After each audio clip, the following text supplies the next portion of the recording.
Every few decades, it happens. The world gets comfortable, markets rise, and politicians smile. Then, everything collapses.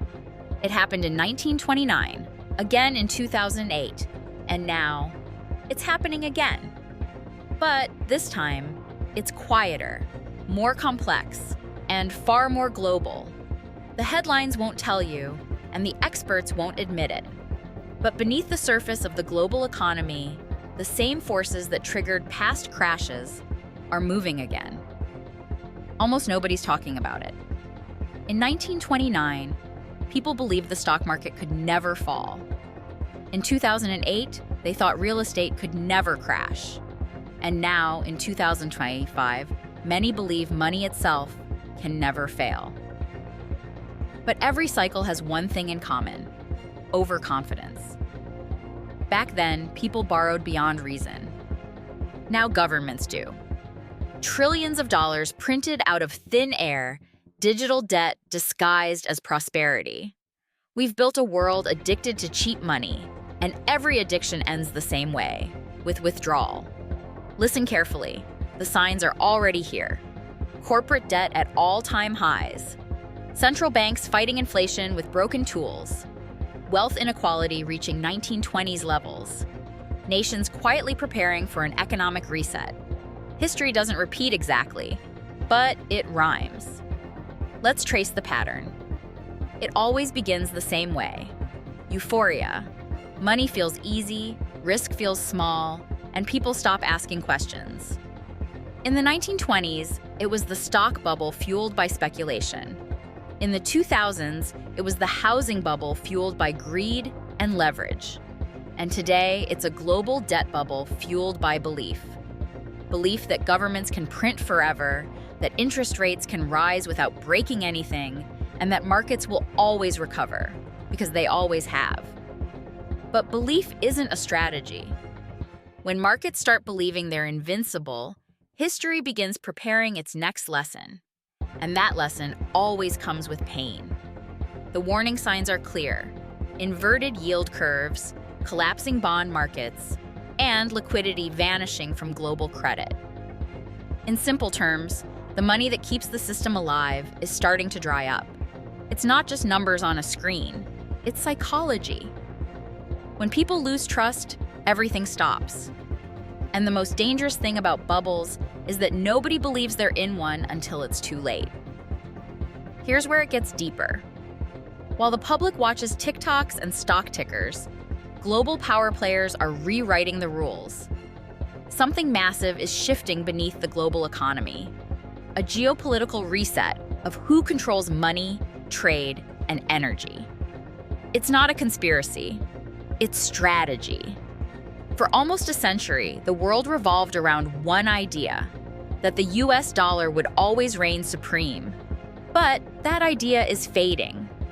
Across Asia, the Middle East, and Africa, nations are slowly trading in their own currencies. Oil is being priced in yuan. Russia and China are building payment systems outside SWIFT.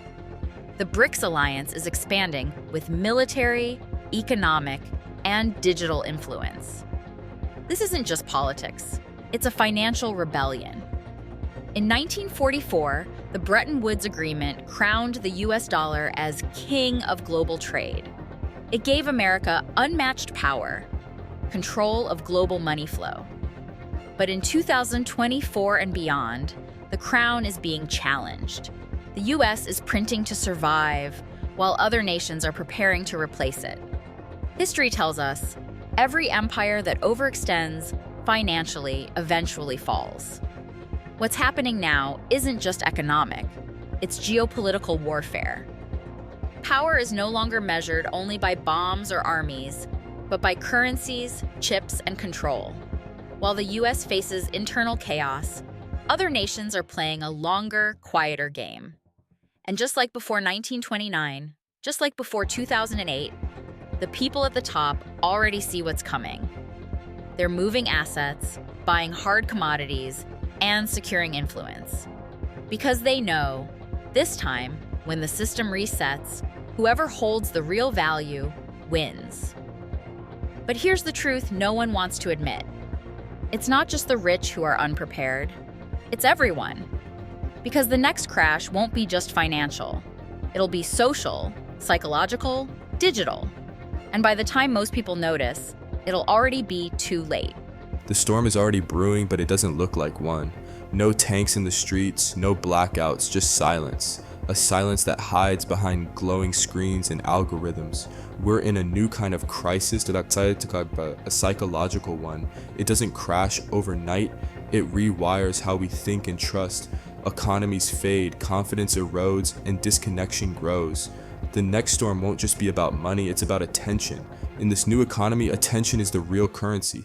How many of your choices are truly yours? Do you buy what you need or what's suggested? The next bubble isn't in housing or crypto, it's in belief. Manipulated belief can move billions. Governments and corporations know the secret, influence perception, reshape reality. After every collapse comes a reset, and we're due for one. In the 2020s, it's the digitization of money itself. They call it innovation, but it's something far more dangerous. For the first time, money isn't just printed, it's programmed. CBDCs allow unprecedented control over our transactions. Every purchase recorded, every wallet tied to identity. Cash gave us freedom, digital money gives precision. But precision can limit access and rewrite choices.